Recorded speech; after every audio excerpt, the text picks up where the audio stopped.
The Gulf Coast Growth Show is sponsored by Chevron Pasadena Refinery and is an extension of the Economic Alliance Houston Port Region, where our mission is to market and grow a vibrant regional economy.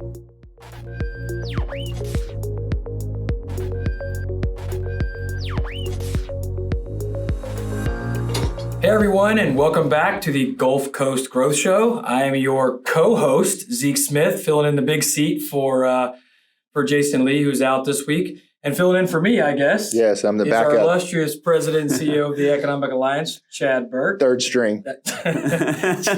He's the Ryan Fitzmagic of co-hosts on our show here.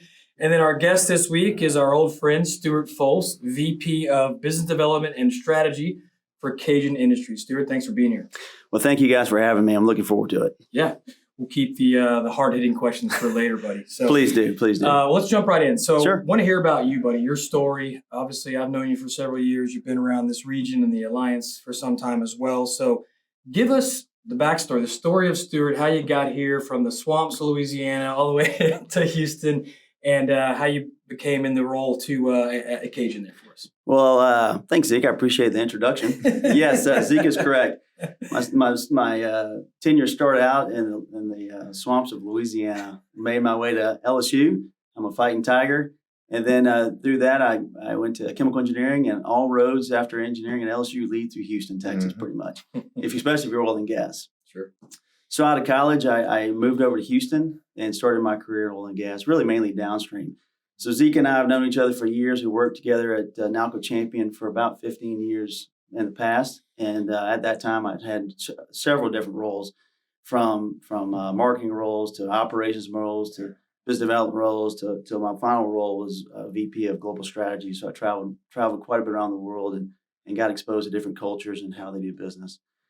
Through that process, met the owners of my current company at some of the AFPM board meetings, and started getting interested in construction, and then grew to love it after some time, and jumped over into construction, and it's a much more fun place to meet customers and to build big exciting things.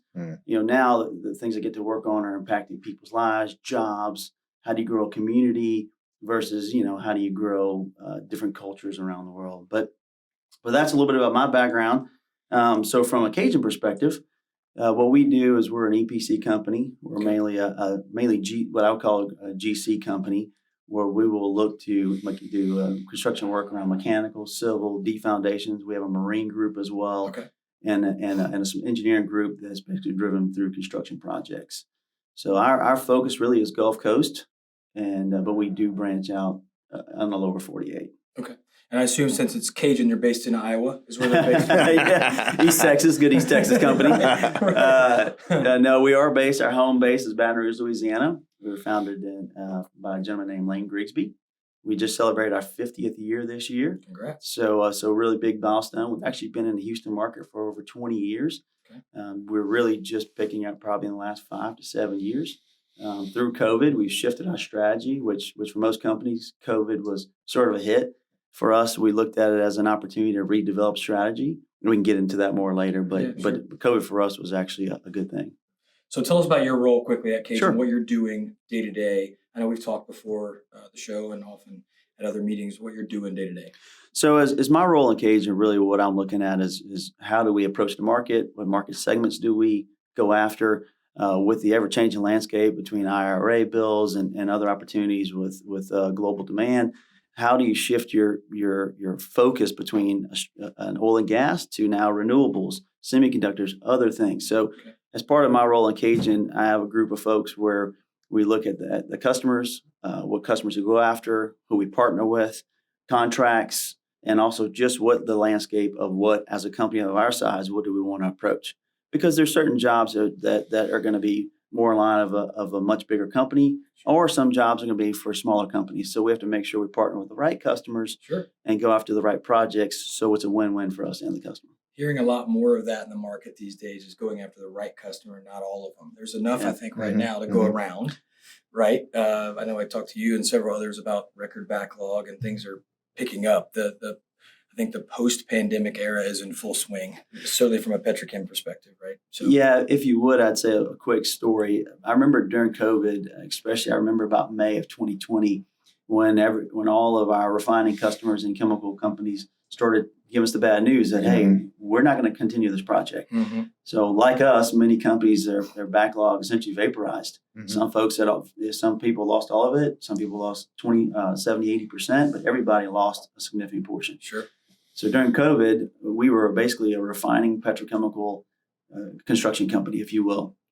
And after COVID, the amount of markets between now you're looking at renewables, whether it's diesel, aviation fuel, semiconductors, food plants, carbon black, wood pellets, the market has really expanded.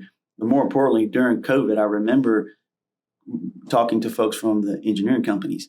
And at the time, there was a lot of feed packages in-house, but not a lot of construction. So construction had sort of going away. Right. And now that wave of those packages is hitting the market, which is creating record backlog for companies, which now you have to be strategic in what jobs you go after. But the good news is, if you talk to the engineering companies, they're still full of packages. They're still full of feed packages. So that wave, as many people call it, next industrial revolution, is not only going to be for the next 2 to 3 years, but I foresee it for at least another 4 to 5, maybe 6 years, because you still have a lot of feed packages in production that are going to hit the market in the next 2 to 3 years. Awesome. Well, that's good news. Yep. Yeah. You mentioned IRA, and I know specifically because I work with you within ABC as well. You've been heavily involved in talking to legislators about the IRA and how we work with it and how we stay in compliance with some of the renewable projects. So tell us about that work and what you're doing and how Cajun's attacking that. So that's a big topic. I think we could probably have a whole discussion just on that. Yeah, so we've had several about them. a quick snippet. And I don't pretend to know everything about it, but we had a recent visit with ABC to Washington, D.C., and we were able to meet with several legislators, in particular Kevin McCarthy, and we talked about the IRA. And, with the IRA, it's really propped up the construction market, which is a good thing. Through the debt ceiling discussions and the IRA discussions, there's a lot of money being handed out, or should say potentially handed out by the government, to help these renewable plants, even some of these things like SNRs, these nuclear reactors that are now hitting the market as clean energy. And the good thing about that is it's creating a lot of jobs for us. It's creating a lot of growth in the industry. The only negative that could potentially be is a lot of these projects at the end are going to get evaluated by the IRS agents, right? As that group of folks get peeled back through the new debt ceiling discussions, you may not have enough on the market to do a full justification, or you may just not, or as a political landscape change in the offices, those opportunities may go away depending on what the new legislation wants. Right. We have an election coming up in I believe next year, and I don't know what it's going to end up, but it depends what that landscape looks like to see how these projects will continue. But for now, I do think it's very positive. Good. And how are you guys attacking the apprenticeship, more the Department of Labor parts of the bill around apprenticeship? I know you and I have talked because Apache's dealing with it every day. Yeah. So how are you guys attacking that? So that's a great question. We recently had a meeting with a refining company on the Gulf Coast, and one of their questions to us was, how are we going to supply the credibility and background of our craft to where we can meet the needs of the IRA specifications? And the IRA specifications are very clear on what you need. Right. But what a lot of folks don't know in the industry is that Zeke and I are on the board of a group called ABC. ABC has something in Houston called the CMEF group, and elsewhere it's just more aligned with ABC. But CMEF is part of ABC. CMEF offers and is qualified in their apprenticeship programs, backed by the correct parameters we need to justify that craft, which is non-union, on the job sites. Right. So most of the speculations or most of the specifications in those packages make it easy to use union labor. Well, you have an option now. You could use union labor if you want, but they're also, with the CMEF and the apprenticeship programs, now you have qualified candidates that are more merit shop based. So now you have an option of both. Sure. It's great. Chad? So jumping in here, I know that we had a chance to really get to know each other a lot better over a recent kind of big news, groundbreaking project that you guys have worked on. Why don't you talk us through Project Blue Bonnet, I think appropriately named, but talk us through Cal and that job and a little bit about what y'all are building right now here in Pasadena. So that's that's an exciting story, Very. Especially for the area. When I really think about news to the area, this really gets me excited for folks that are living in the Deer Park, LaPorte, the Great Houston Gulf Coast area right here. So you're right. So this goes back 3 years ago. Actually, goes back to 19, right before COVID. We had heard some rumblings of a potential specialty chemical plant being built here in the Gulf Coast. My first thought was, is there any landscape real estate left on the ship channel to even build? And over the time, after doing our diligence, we found that the company that at the time was looking at, or still is looking at, or did end up looking at and buying it, it's a company called Kao, Kao. They're a specialty products provider. Actually provide a lot of soaps and shampoos and other things that you would all recognize Consumer as name goods, brands, right. consumer goods. Right. So in their journey, they were really looking at two markets, the Florida market and the Houston market, and as well as Miami and other ports. And ultimately, they settled on Houston because of the access and the waterways coming into Houston and the branches you have to get their products out to multiple parts of the United States. So ultimately, they came to Houston back in 2019, found some land on the ship channel that was covered a lot of trees, and purchased it. And after that, they started a development. So we started meeting with them back in late 2020, 2021, and looking at different variations of the project. And so basically, we had a kickoff meeting, or should I say groundbreaking.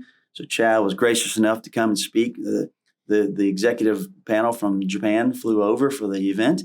Chad gave a nice speech about the alliance and not only what you guys are doing here, but how you're helping companies grow the area and what you're really doing for the market here locally.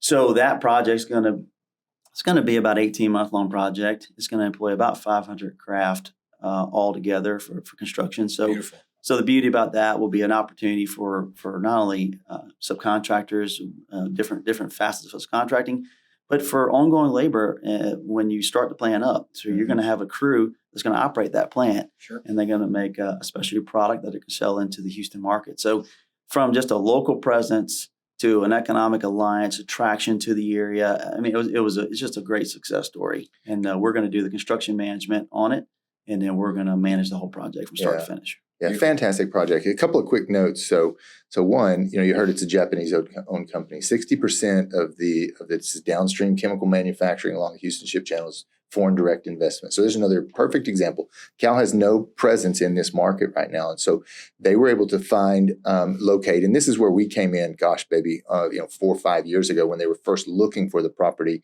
I know our former VP of Economic Development, Fred Welch, actually took them out there and showed them that property back in the day. That's awesome. Yeah, That's so great. it goes back really, really far. But that's a piece of property, former Sunoco facility that was scraped to the ground and not, I don't want to use the word abandoned, but it had sat for over 15 years. Wow. And so now Cal comes in with the great relationship and the help of Cajun, and they're gonna. The initial investment is roughly $250 million, with a phase 2 and phase 3 over the next several years. It's going to be a significant investment. So you take a piece of property that's not generating any product, any jobs, any tax base, and then you infuse all of this activity into it. And then the products and the indirect jobs that are created, the tax base that City of Pasadena, the Mayor of Pasadena was at the groundbreaking as well. But those things feed into growing the economy. That's what we're all about, right? That's the perfect example of new projects with great capital investment driving job creation, which drives retail and housing demand, and creates all the great things that we have here in this region. And so quite literally consumer goods, right? absolutely, and then and then consumer goods, right? A lot of folks throw the word circular economy around. If you think about it, this is a circular economy in action. You have a company comes in, buys a piece of property that now becomes a productive and efficient use of that land. Mm-hmm. Not only are we getting tax dollars from it,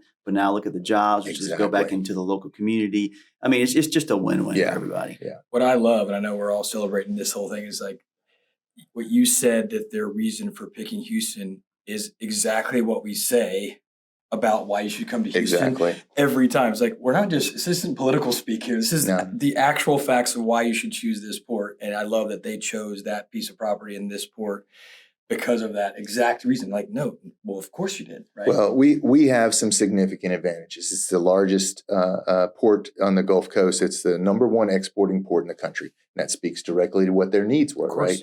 So that's the type of thing that all of our members in the Economic Alliance help us continue to stay competitive in. When we're talking about public policy in D.C., Right. we're talking about infrastructure to maintain our competitive advantage. We're talking about workforce development to, again, be able to ensure those companies, I can build there and I can have the workforce that one is qualified and is going to be, the quantity of that workforce, the supply of it's going to be there and be a consistent bonus for us. So. And one thing I would like to say with this time, what I would call almost industrial revolution within the industry, not just in Houston, but across, all of North America, the thing that we're now facing is the importance of craft. Mm-hmm. And that's one thing that I think you would hear across all levels is we have a shortage of craft. We need to develop more craft. We need to encourage more folks to get into this field.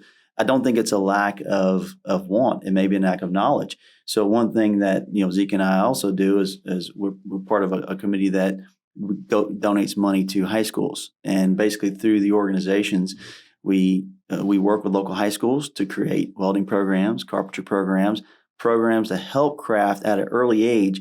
Because college isn't for everybody. In today's world, I'm not sure that college is necessary for everybody because you can get out of high school and make a really good living in this industry.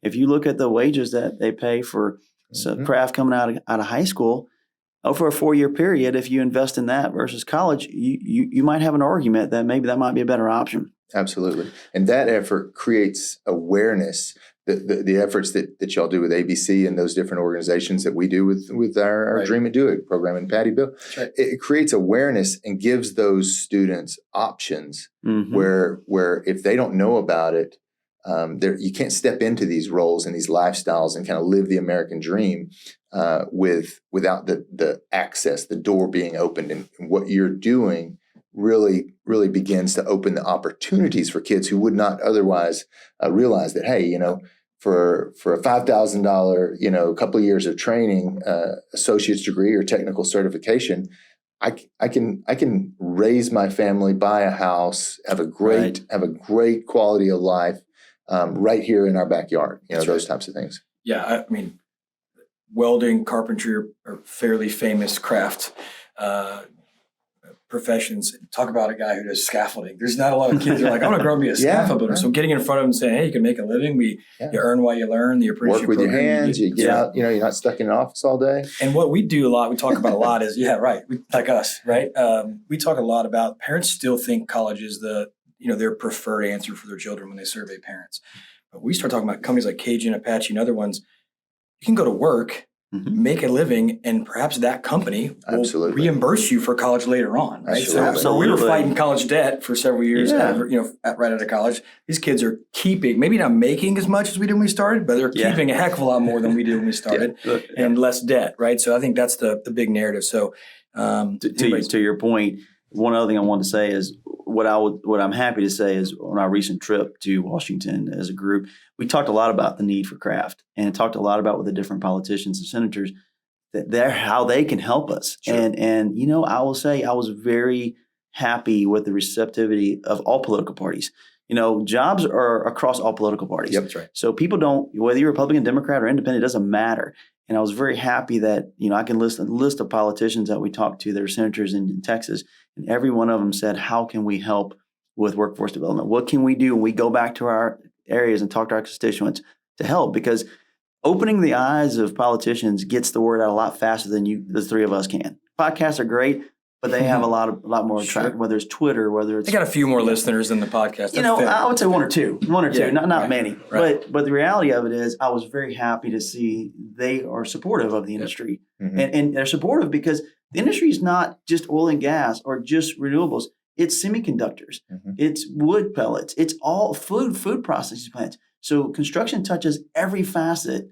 A lot of people think of construction as oil and gas in Houston because that's a lot of what it is, but it's not that case anymore. Not to mention Chad's famous 7X, right? For every job created in oil and gas or petrochem, there's 7 jobs created outside of that, right? The ripple effect down the way. So your project and the craft, every time we land that job, there's a ripple effect of other opportunities, which is awesome. So, all right. back to you. So you've experienced a lot. I've seen a lot of it of your career, advancement with former company, and then being, working with you at Cajun. So if you were to have to reflect on some characteristics of what made you successful in your life, and you've maybe passed that on to your children or coworkers or teammates, what are some things that you think have helped define your success? That's a good question, Zeke. In fact, my son is graduating high school. He's going to college, and recently we attended some of the high school graduation parties, and it was kind of interesting to see these young men that came in and out of my house for years, all of a sudden now realizing, I'm going to college. I got to figure out what I'm going to do with my life. And the question becomes is, how can I make money? How can I be successful? And I would tell them the same thing. There's no magic bullet. Work hard. You got to work hard. You got to outwork your competition, but you can't teach drive, and you can't teach someone to have that drive and determination to get out of bed every morning, figure out what to do that day. I tell them, if you're waiting to that morning to figure out what's your action plans of the day, you're not going to make it. So I'd love to sit here and say, there's a silver lining on the horizon that if you do this, you're going to be successful, but it's not. But it all comes down for me it's drive, determination, and communication. If you can do those three things and do them well, you will be successful. And whatever you pick, because without communication, you can have all the drive and determination, but if you can't communicate your thoughts and your actions, then it's irrelevant. That's right. So I assume your son's going to go to A&M or Alabama, right? Is that where he's going? I assume. Let's just say Purple and Gold runs deep in our family. It's kind of hard because I may or may not have already known that answer. I could have guessed it. Yeah, it's kind of hard when you dress him up in LSU gear when he's one, sure, and that's all he sees. But poor kid. Now I have two more. That's all I could get into. I do have two more. One of them's an Aggie fan, so I don't know where that's going to end up. But I don't know if we're going to pay for A&M, but he may go there. We can only hope. That's what I'm saying. We can just hope you raise that one right. That's right. It's usually the youngest one that gets to watch the other one's mistakes. It's like, what? I'm going to go a different direction here. Just saying. Well, besides that, obviously, I'm sure you're a proud papa for the oldest one going to LSU. But any other highlights between either professional or personal you'd like to share with us as we wrap up the show? Yeah, one of the things my father did for me growing up, he always taught me about, make sure you understand the value of a dollar. Not because it's the ultimate importance, but because that's how you survive, right? But also understand the value of the dollar, but understand how to treat people, how to respect people, how to deal with tough people. Because in the world we live in, there are people that are hard to deal with. Mm-hmm. So I've, ever since my kids were little, I have three boys, twins that are 16 and an 18-year-old is going to college, obviously. And since they were little, I always told them, when time comes and you get your license, you're going to have to get a job, just like I did, and sometimes, as we all know, your kids their friends aren't working and they're wondering, why do I need to get a job? So, one small, I think, factor I look at today that I hope yields success for my kids is, at 16, the rule is you had to get a job. So all three of my kids got jobs at 16. The other two have jobs and they're working, earning money and paying for Starbucks, right? So Starbucks, it's $4. That's what I hear. It's only $4 to get a cup of coffee. But you understand how many hours you have to work to make that $4. Mm-hmm. And so my goal is how much the government takes. Well, one of my twins got his first paycheck a month ago, and the first question he asked is, "What do they do with tax dollars, Dad?" And I said, I don't know. I said, I don't know, son. I'm still trying to figure that out. That's right. Who's this FICA? Fuda Suda. Who's that? That's great. I love it. Great. But, to wrap it up, I think one of the things I'm most proud of, among many things, is my hope is that by them doing something as simple as getting a job, not anything extravagant, but getting a job, help them understand how to deal with somebody who's having a bad day that day. How do you talk to them? How do you keep positivity in the air when you're having a bad day? And then also, how do you begin to realize, how do you manage money at a very young age to where you're not 70 years old still having to go to work because you didn't save right throughout your life? Yeah, no doubt. Let me brag on Stuart one time real quickly, because you're preaching one of your three tenets is communication, right? So through the process with the kind of the kickoff of the project at Cal, I got to witness the relationship that I saw had been built between Cal and Cajun, and a lot of that being Stuart. And they, as a company, we see a lot of projects that size come and go, and companies handle it in different ways. I could tell that they had faith and trusted this man because of the relationship that they had been able to build, kind of through that over 3-year process, right? And they would go to him as a trusted advisor to say, okay, what next? What next? How do we do this? How, we're branching into this industry, all the way through our meeting with Commissioner Garcia. After to kind of get the project connected with our county permitting and all those things. Right. But the way that Cal related to and the relationship that they had built speaks volumes to the communication part that you're talking about. They trusted Stuart, and they leaned on that expertise, because I think he does a great job, putting that communication part of it into play. Well, I'm definitely appreciative and humbled for that comment. Yeah. But in the same regard, I'll say the Economic Alliance really helped us connect the political dots, because early on in the process, that was one of the concerns Cal had was we're a foreign entity, right? Yeah. We're not in Houston. What are we going to do to make sure that we're insured with the local government, the local people making the permitting decisions, that they're going to grant us those permits? Yeah. And Chad and his group did an outstanding job connecting us to the right people, Adrian Garcia being one of them, but a few others, to make sure that we paved the way for a successful project. Awesome. Well, as we wrap up, we always give our guests the opportunity to express any kind of gratitude or thanks to folks that may have, short-term or long-term, helped them along in their career. Maybe helped you gain that skill, that relationship building and trust and communication along the way, that may be one of your strengths. So I'll give you that opportunity before we wrap up. So, there's quite a few folks I would have to show appreciation for shaping me for the person I am. I would say, my parents being one of them, Sure. But in the industry particularly, there's one gentleman who I've met, I think about 20 years ago. He sort of pulled me on his wing. Don't know why. It was at a former company, and taught me about communication and the importance of communication. And if you don't have good communication, you can have the best ideas you want, but if you can't verbally communicate it, it's no good. And that was Brett Hughes. Brett was ran our global strategy group at Nalco Champion for years. He also works at Cajun. He's in the twilight years of his career, but he has taught me a lot about how to act, how to engage with customers, the importance of just overall being a good human being. That's another salt of the earth, having known Brett myself. He's a great human being. So, Stuart, great conversation. Great. Congrats on all the success, both personally and professionally. Sans the kid going to LSU thing. Go Tigers. Good luck with that. But anyway, you guys are on a high right now. I'll give it to you, right? Yeah. We just need a national championship on football this year Yeah, to wrap it all up. Yeah. Never happy. Anyway, great show, Chad. Thanks for stepping in. Absolutely. Great to Love have you as this. always. And thanks again to Stuart. We don't do this enough, so thank you again to our wonderful producer, Mandy, for making us sound and look way better than we deserve. And again, thanks for joining us, guys. We always ask you if this show helped Stuart's story, the story of Cajun, the exciting new project announcements in the area, which is a tenet of our organization. This helped you, or you think anybody else, we highly encourage you to pass it forward to anyone you think this would help or inspire or encourage, or hey, reach out to Stuart if you're looking to do some work at the Caliber plant down the road here. So again, thanks for listening. Thanks for watching. We're on all your platforms, whether it be YouTube, Spotify, Apple Podcasts. So subscribe to our channels. That's economicalliance.com on the media tab, and subscribe, and you get to look at our pretty faces or hear our voices all the time. So thanks again. Be safe and take care of one another. See you next time, guys. Thank you. Yep. Thanks for tuning in, and be sure to go to the Economic Alliance Houston Port Region website and subscribe to our channels. And let's pay it forward by sharing the good news of what's happening in our region by passing this episode to somebody you know.